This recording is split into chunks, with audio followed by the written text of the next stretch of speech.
Day 5 in Davao City, Santa Cruz.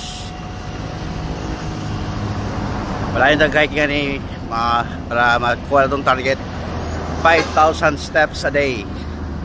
Absent tagapon kay nasa ang biyahe, almost 8 hours ang biyahe na mo padulong gikan sa Baroy to Davao City.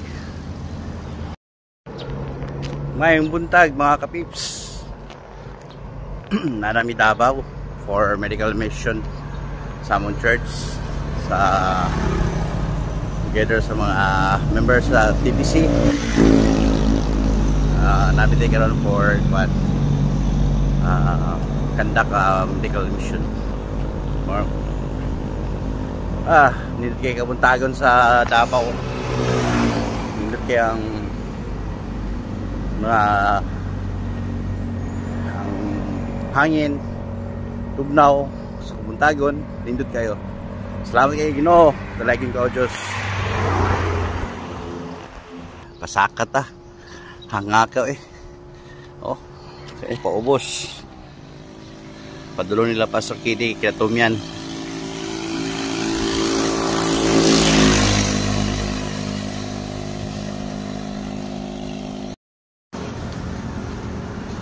Pabalik na tayo mga kapips sa atong istayhan.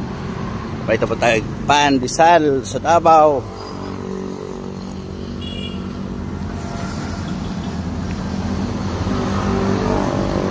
Doon may nagstay. Midori. Verse of the day, Luke chapter 12 verse 33.